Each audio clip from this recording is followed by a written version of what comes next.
우리는 우리가 무엇을 원하는지조차 모른다라는 말씀의 제목을 가지고 오늘 하나님 말씀 나누도록 하겠습니다. 오늘 말씀의 저의 문제의식은 이것입니다. 2021년을 시작하는 우리 청년부 청년들에게 어떤 말씀이 가장 적실할까? 2021년 오늘 시작하고 이제 1월을 마치고 곧 새학기를 향해 달려갈 우리 청년들에게 무엇이 가장 필요할까를 계속 묵상해 왔습니다. 그리고 오늘의 이야기인데요. 오늘의 이야기는 결론적으로 하나님의 말씀을 여러분들의 가슴에 품고 시작하는 한 해가 돼야 된다라는 주제로 말씀을 전하려고 합니다. 이 이야기, 우리는 우리가 무엇을 원하는지조차 모른다 라는 말씀의 제목입니다. 오늘 말씀에 보면 달려가던 사람 한 사람이 나옵니다. 누구입니까? 사울입니다. 오늘의 주인공 사울. 다 같이 1절을 함께 보실까요? 1절입니다. 시작. 사울이 주의 제자들에게 대하여 여전히 위협과 살기가 등등하여 대제사장에게 가서, 여전히 살기가 등등하다고 했습니다. 여전히 살기가 등등한 사람, 여전히 자기 기세가 분명한 사람 한 사람이 나오는데 사울입니다. 이 사람은 어디론가 달려가고 있습니다. 어디로 달려가고 있습니까? 오늘 어디로 달려가냐면 2절을 다시 한번 보실까요? 시작. 다메섹 여러 회당에 가져갈 공문을 청하니 이는 만일 그 도를 따르는 사람을 만나면 남녀를 막론하고 결박하여 예루살렘으로 잡아오려 함이라. 지금 구속영장을 청구하고 있습니다. 다메섹에 예수 믿는 사람들이 있다고 하는데 내가 거기 가서 그 사람들 다 잡아다가 결박해서 죽음에 이르도록 도와줄 테니 나한테 영장을 좀 청구해 달라. 영장을 좀 달라.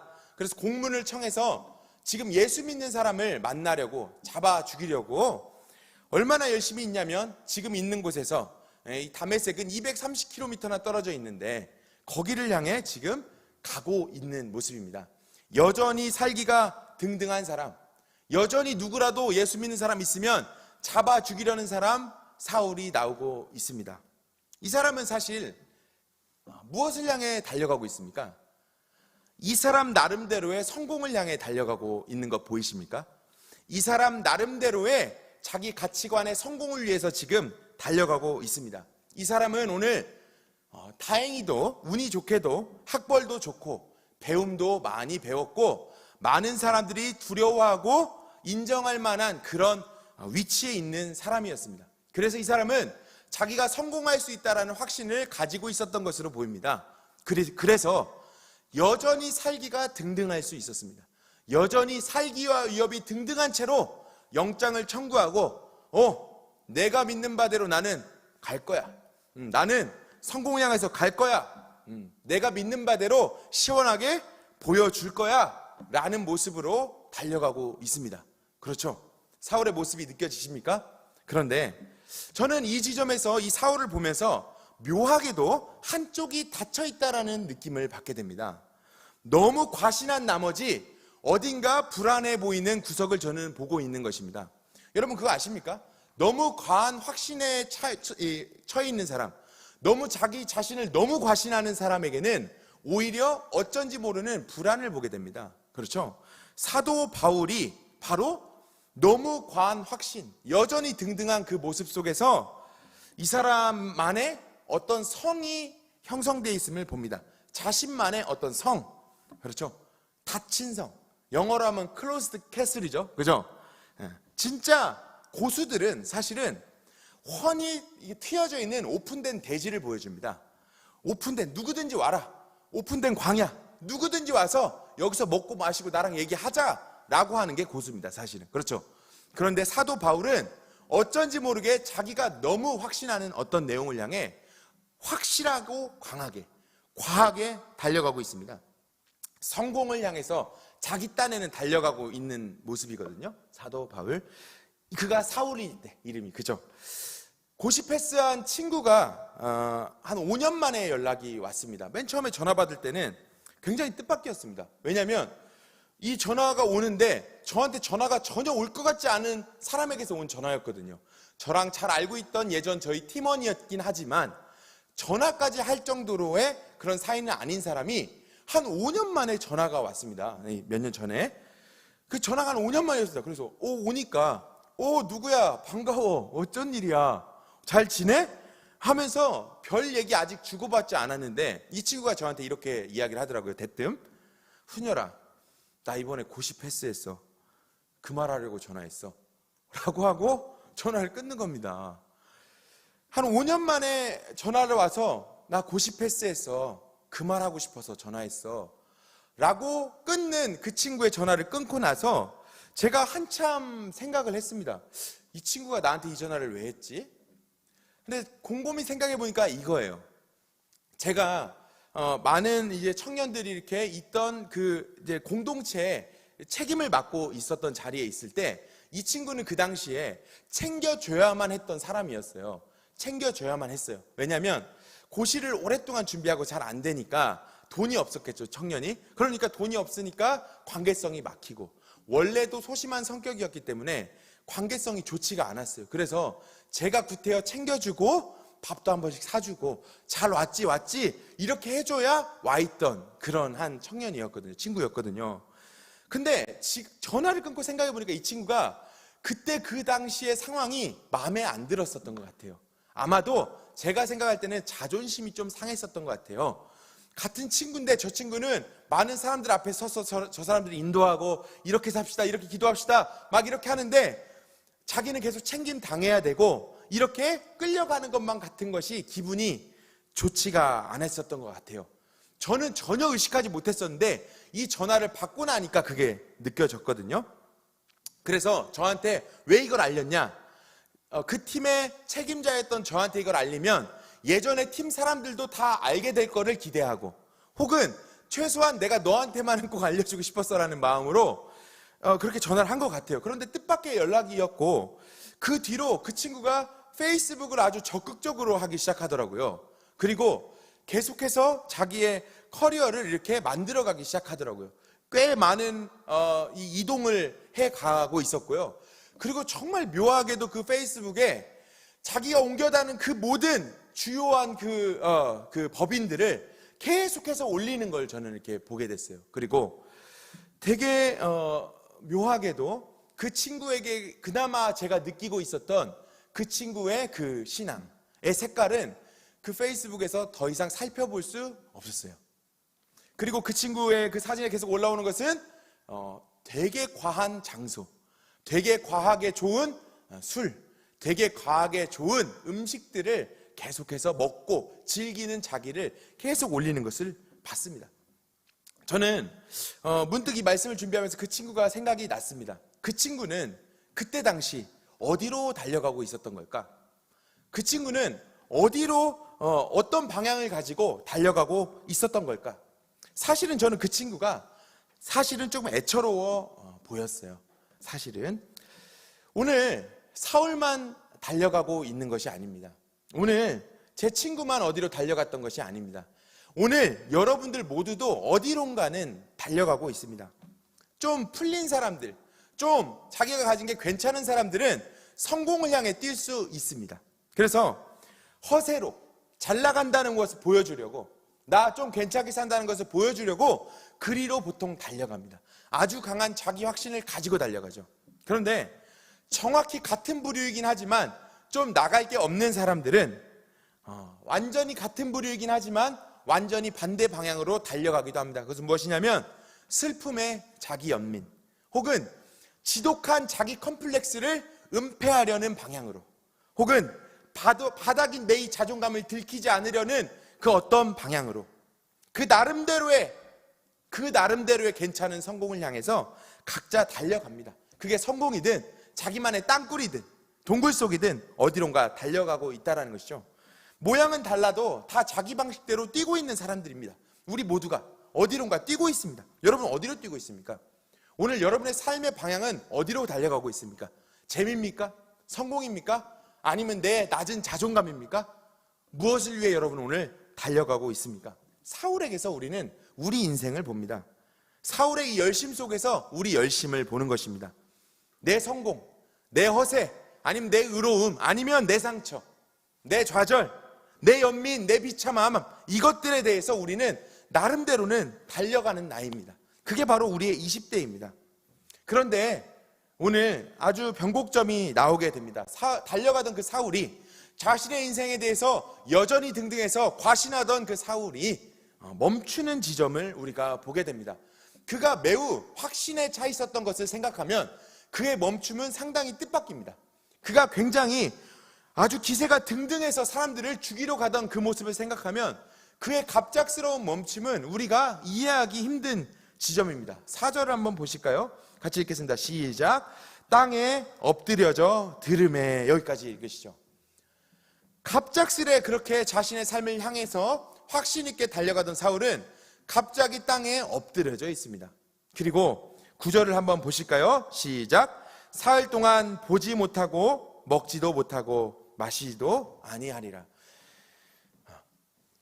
이 가던 사울이 땅에 엎드려졌고 먹지도 않고 즐거워하지도 않고 보지도 못하고 그저 완전히 뭔가 넋이 나간 사람처럼, 그야말로 영화에나 나오는 오한마로 머리를 한 대 두드려 맞은 사람처럼 완전히 넋이 나간 채로 그 자신의 모습을 잃어버린 모습을 보고 있습니다.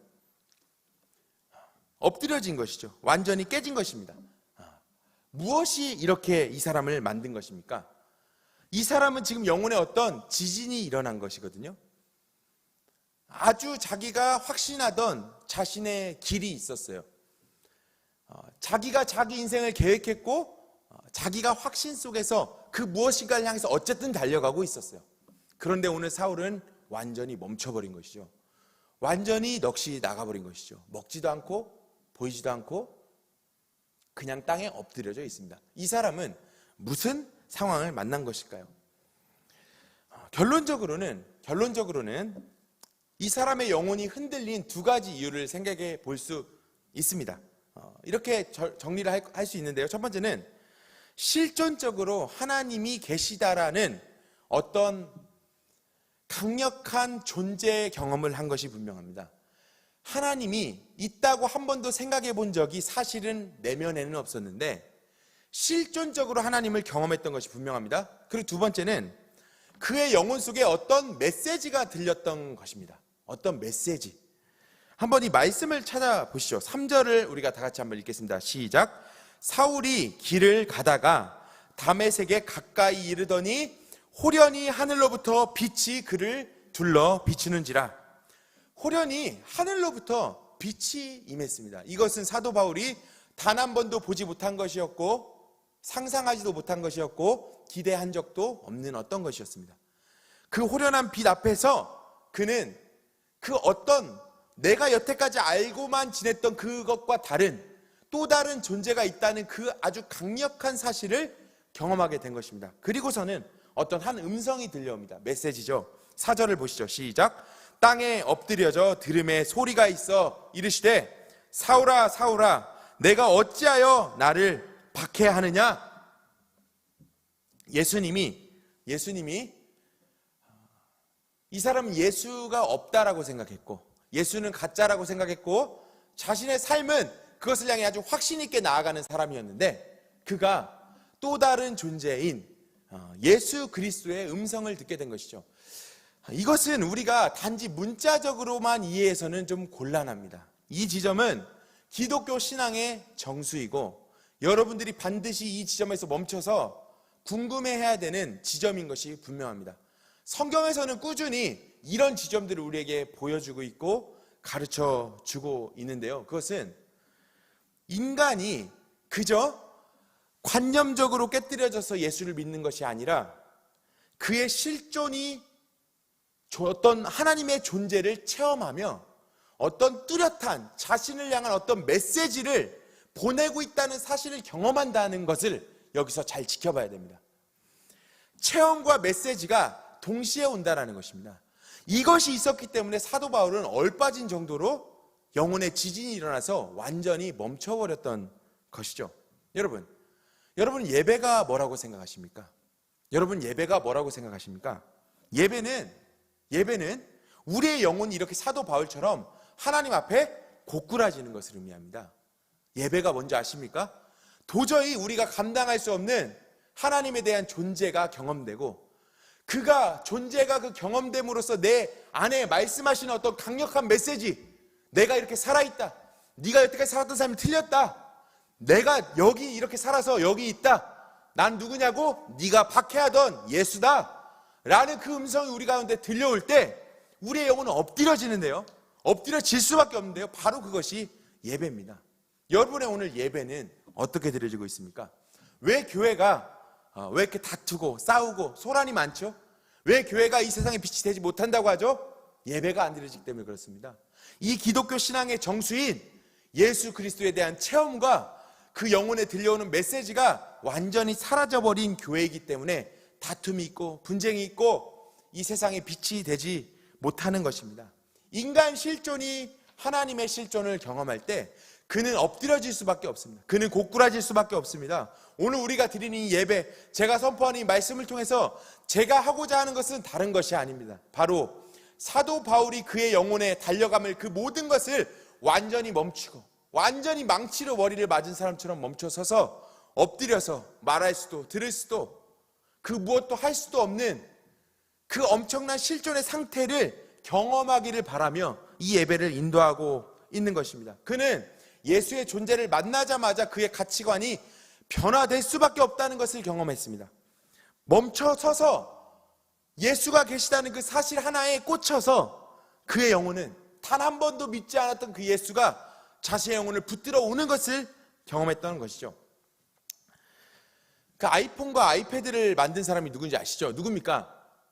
스티브 잡스 아니죠? 여러분도 스티브 잡스를 아시나요? 여러분 세대도? 혹시 모르실까봐. 그 아이폰과 아이패드를 만든 스티브 잡스가 불행하게도 젊은 나이에 좀 일찍 생을 마감했지 않습니까?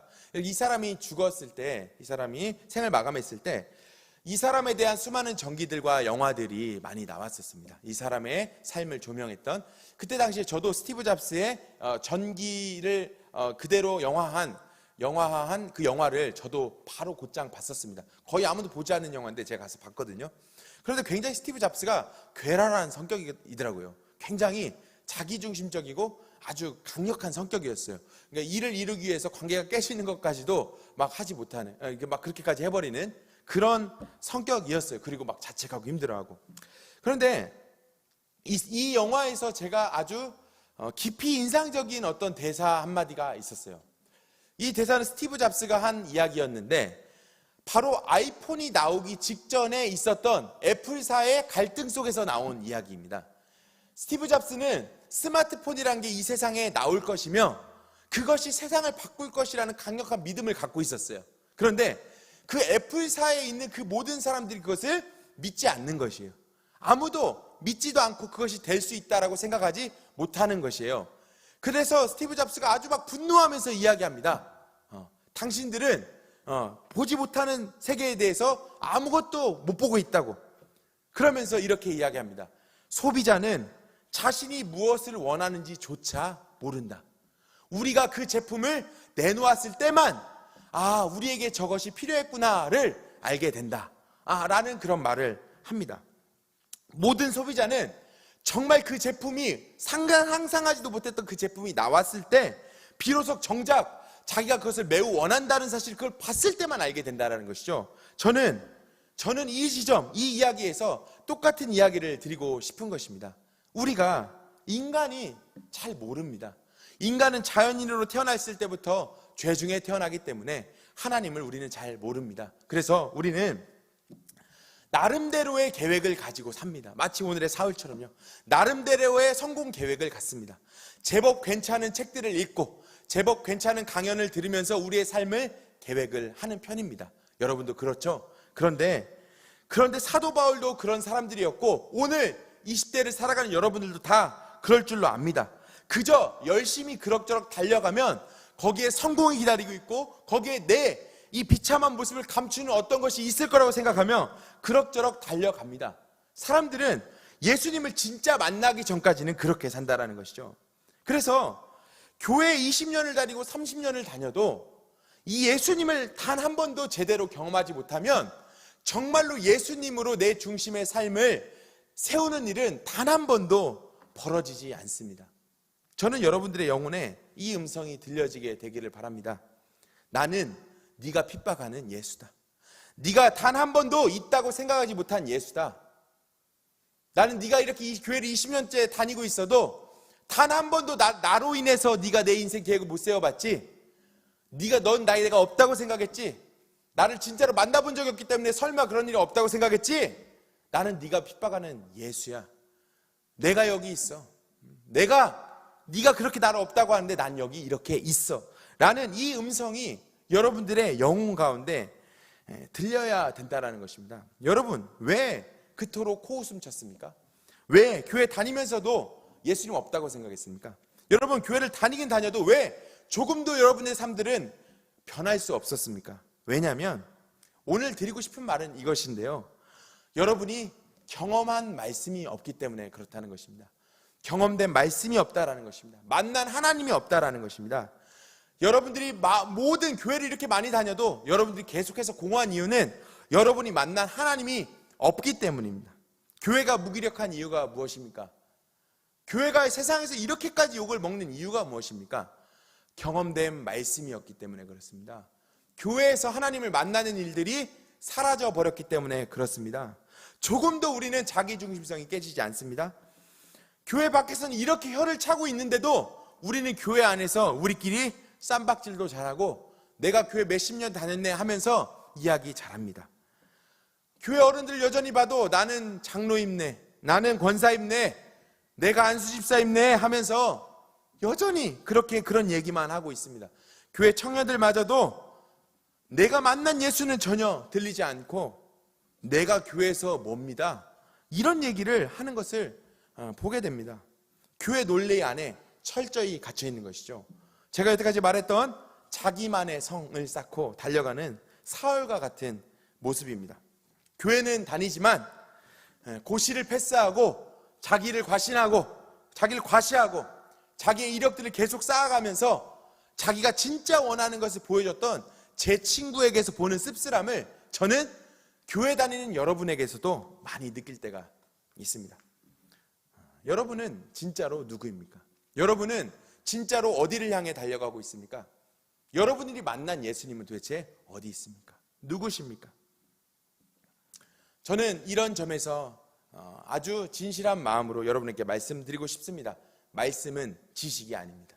말씀은 경험입니다. 이 사실을 여러분의 인생에 있어서 반드시 기억하시고 갈망하시게 되기를 축복합니다. 말씀은 지식이 아닙니다. 말씀은, 여기서 선포되는 이 말씀은 여러분들의 실존에 경험돼야만 하며 그 실존, 경험되는 하나님의 실존 속에서 들려오는 메시지일 때만 우리의 인생 방향은 비로소 바뀔 수 있습니다. 교회에서 이 중차대한 사실을 지금껏 가르쳐오지 않았기 때문에 여러분은 이렇게 여태까지 신앙생활 했던 것입니다. 예수를 혹여라도 제대로 만나면 여러분들의 부모님이, 아니 우리 신앙 선배들이 혹여라도 진짜 예수님 만나면 공부도 안 하고 주일날 쉬지도 못하고 그래서 좋은 대학 못 갈까 봐 이렇게 가르쳐 왔어요. 예수 제대로 만났다가는 강남의 아파트 다 팔고 예수로 살아야 될까 봐 그게 두려워서 4시간대는 아파트 물려줘야 돼서 우리가 그렇게 못 가르쳤어요. 그래서 예수를 만나는 신앙, 이렇게 믿는 건 가짜다, 이것을 폭로당한 적이 없는 것이죠. 저는 여러분들께 이야기하고 싶습니다. 20대를 어떻게 가치롭게 살 수 있을까요? 여러분들이 2021년을 시작하는데 어떻게 하면 여러분들이 가치로운 이 삶을 꾸려갈 수 있을까요? 저는 예수님을 만나시게 되기를 축복합니다. 예수님의 말씀이 경험되어지기를, 여러분들의 영혼에 아주 지진과도 같이 울려오는 예수님을 경험하게 되기를 원합니다. 네가 핍박하는 예수다, 네가 안 믿던 예수가 여기 있다 라고 여러분들의 영혼에 울려오는 그 경험을 하게 되기를 원합니다. 아주 기초적으로 제가 이렇게 설교를 하면 묻고 싶은 사람들이 있을 것입니다. 그래, 예수님 만나야 된다고요? 그렇군요. 잘 알겠는데 솔직히 어렵습니다, 목사님. 뭘 어떻게 해야 예수님을 그럼 만날 수 있습니까? 굉장히 귀하고 좋은 질문입니다. 제가 대답해 드리고 싶습니다.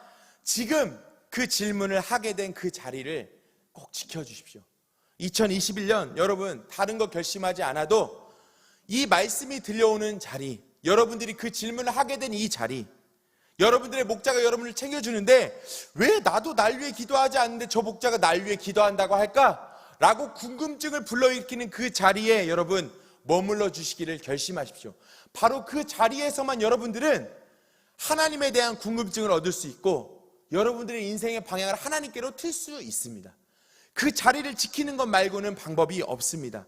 우리가 한다라고 하는 이 사역도, 제가 목사로서 하는 이 사역도, 우리 목자들이 여러분들을 위해서 하는 사역도, 이 예배의 목표도 여러분들이 여러분들의 영혼을 걱정하지 않는 여러분들을 위해 우리가 걱정하고 있다는 것을 알려주는 방식으로밖엔 이것을 설득하고 이해시킬 수밖에는 없는 문제입니다. 바로 사도 바울도 그렇게 깨졌습니다. 사도 바울도 그렇게 변화됐습니다. 자기 자신이 여전히 기세가 등등하게 살아가는데 자기 눈앞에서 돌을 맞아서 자기 앞에서 죽어가면서도 주님, 저 사도 바울 용서해 주십시오.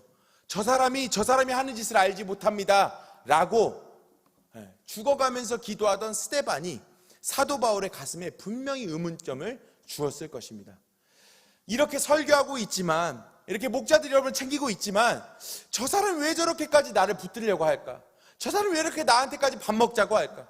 저 사람 그렇게 안 해도 될 것 같은데 왜 저렇게 저 목자 나한테 같이 이야기하자고 그렇게 얘기할까? 바로 그 지점에서 우리는 예수님을 향한 묘한 그 희생의 숭고함의 어떤 흔적들을 만날 수가 있게 되는 것입니다. 여러분 저는 알고 있습니다. 이렇게 말씀 들어도 여러분 2021년 여러분들 마음대로 살게 되기가 쉽습니다. 여러분 2021년 살게 되면 죄 중에 살게 될 때도 많이 있을 겁니다. 여러분 마음대로 살 수 있을 때도 참 많이 있을 것입니다. 그런데 저는 여러분께 부탁하고 싶습니다. 죄 중에 살아도 괜찮으니 이 자리를 지켜주십시오. 죄 중에 살아도 괜찮고 망가져도 괜찮고 여러분 멋대로 살게 돼도 괜찮으니 여러분들의 목자와의 소통을 끊지는 말아주십시오. 제가 만나자고 할 때 바로 만날 수는 없더라도 그 연락마저 끊지는 말아주십시오. 바로 그 지점에서 우리가 알지 못하는 하나님에 대한 흔적을 발견할 수 있기 때문에 그렇습니다. 저는 오늘 신입생들이 올라오고 이제 이 친구들이 대학교 가기 전에 이 말씀을 꼭 전해주고 싶었습니다. 얼마나 많은 다양한 관심이 있었겠습니까? 여태까지 고등학교 다니느라 얼마나 많은 이런 억제들이 있었겠습니까? 대학 문화도 배워야 되고 먹고 싶은 것도 가보고 싶은 것도 핫한 플레이스도 가보고 싶을 겁니다. 만나고 싶은 사람도 많고 남친도 한번 사귀고 싶고 여친도 사귀고 싶은 게 우리의 20대일 것입니다. 다 귀합니다. 그렇게 하십시오. 꼭 부딪히고 도전하고 배워야 되는 문제입니다. 그러나 꼭 한 가지 여러분의 인생을 존귀하게 하는 것이 있으니 예수의 말씀을 경험하겠다라는 갈망을 하나 가지십시오. 우연히 들은 말씀이 여러분의 중심에 있을 때 그것을 붙드십시오. 그것이 여러분의 삶을 이끌고 여러분의 삶을 존귀하게 반드시 인도해 줄 것입니다. 이것이 바로 하나님의 사람들이 살아갔던 방식입니다. 제가 지방 출신입니다. 그래서 전주 쪽 출신인데요. 전주에서 초중고를 졸업하고 이제 서울로 대학을 올라올 때 제일 힘들었던 것이 있었습니다. 서울로 올라와서 무궁화호를 타고 한 4시간 정도를 서울로 타고 올라오는데요. 그 기차간에서 이렇게 생각을 하면 참 외로웠어요. 올라가면 아버지가 항상 그러셨어요. 서울 가면 이상하게도 배가 고프다. 서울 가면 눈 뜨고 코 베어간다. 훈이라 정신 차리고 살아야 된다. 거기서는 아빠 엄마 없으니까 더 열심히 살아야 된다. 그 모든 기대와 꿈을 안고 서울로 올라오는 그 기차간에서 그 무궁화호를 타고 오는데 왜 그렇게 마음이 처량하고 외롭고 배가 고프던지요. 그런데 그렇게 배가 고프다가도 저희 어머니가 싸주신 이것이 있었는데요. 이것을 생각하면 이상하게도 마음이 그렇게 든든하고 그렇게 힘이 났어요. 그게 뭔지 아십니까? 되게 좀 웃기긴 한데요. 은박지 도시락에 싼 간장 돼지갈비였어요. 웃기죠? 은박지 도시락에 싼 간장 돼지갈비를 2끼 분량을 꼭 어머니가 싸주셨어요. 한 끼만 싸주면 서운하다고. 이상하게도 서울로 올라가는 그 길에서 서울로 가서 하숙방에 가면 뭘 먹나, 기숙사 가면 뭘 먹나, 그렇게 다 외로운데 돼지갈비 이 2끼분을 몽땅 싸주신 그 도시락을 보면 내가 서울 가서 배고프면 이거 꺼내 먹을 거다. 내가 서울 가서 배고플 때 이거 먹으면 집 생각 안 날 거다 라고 그 생각하면서 그 무궁화호의 그 처량함을 견디면서 올라오던 그 시절들이 생각나요. 엄마가 이상하게도 그걸 항상 싸주셨었어요. 2021년을 살아가면서 말씀을 마음에 품는다는 것은 저는 마치 이 돼지갈비 이 2인분을 여러분들의 인생에 가지고 다니는 것 같은 거라고 생각을 합니다. 여러분들의 인생 살다 보면 언제나 거룩하게 살 수도 없고 언제나 여러분들 뜻하는 대로 살아갈 수 없다는 걸 경험하게 될 거예요.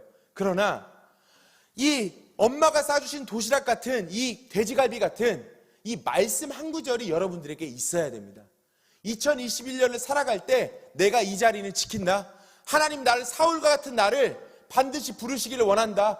네가 핍박하던 예수다. 네가 못 믿던 예수다. 네가 있다고 생각하지 않던 예수다. 라는 그 음성 하나가 왠지도 모르게 여러분의 가슴 속에 있을 때 그 말씀이 여러분의 인생을 든든하게 분명히 인도해 갈 것입니다. 이것이 말씀의 힘입니다. 이것이 20대를 존귀하게 사는 방식입니다. 제가 첫 질문으로 돌아갈까요? 오늘 무엇을 설교해야 될까 고민하면서 20대에게 가장 적실한 게 무엇일까? 대학 생활을 시작하는 우리 20살들에게 가장 적실한 게 뭘까? 고민할 때 이것이었어요. 여호와의 말씀을 품는 자들이 되라고. 여호와의 말씀 한 구절을 품고 그 약속을 붙들고 살아가는 사람들이 되라고. 2021년을 말씀 하나를 붙들고 사는 청년들이 되라고. 이것을 붙들 때, 이 말씀이 경험될 때, 이 실존이 우리에게 울려질 때 이 굴곡진 시대의 교회를 다시 흔들어 깨울 수 있는 하나님의 사람들이 바로 여러분들이 될 것입니다. 예레미야도, 에스겔도, 에스라도, 느헤미야도 그 포로기를 살아가는 그 모든 선지자들이 자신의 영혼에 임하던 하나님의 말씀을 경험함으로써 그들의 삶을 지탱해 나가며 그 모든 숱한 고난들을 견디며 이 시대에 빛 한 줄기를 비춰 주었던 것입니다. 굴곡진 시대를 살아가고 있습니다. 굴곡진 시대에 일꾼들이 되어주기를 저는 부탁드리고 싶습니다. 대단한 외골수가 되라는 것이 아니라 오히려 대단히 폭넓은 인간관계와 사회생활을 애쓰지만 말씀 한 구절에 대한 경험 때문에 말씀에 대한 그 한 가지 그 돼지갈비 같은 그 도시락과 같은 말씀 한 구절 때문에 여러분들의 삶이 흔들리지 않고 견고한 하나님의 일꾼들이 되시기를 부탁드립니다. 경험된 말씀을 가슴에 품어주십시오. 그 2021년들은 틀림없이 2021년은 틀림없이 하나님께서 인도하시는 한 해가 될 것입니다. 사도행전 9장 20절에 즉시로 각 회당에서 예수가 하나님의 아들이심을 전파하니 사울은 힘을 더 얻어 예수를 그리스도라 증언하여 다메섹에 사는 유대인들을 당혹하게 하니라. 사도 바울이 없었어도 역사는 흘러갔을 것입니다. 그러나 사도 바울이 있었기 때문에 여기까지 기독교는 흘러왔고 세상은 그렇게 빛을 보았습니다. 말씀 한 구절을 경험하고 품고 기도하며 살아감으로써 이 세상에서 기대하지 않았던 것을 보여주고 이 세상이 볼 수 없었던 것을 보여주는 우리 혜성의 청년들이 될 수 있기를 진심으로 축복합니다. 오늘 말씀 놓고 같이 한번 합심해서 기도할까요?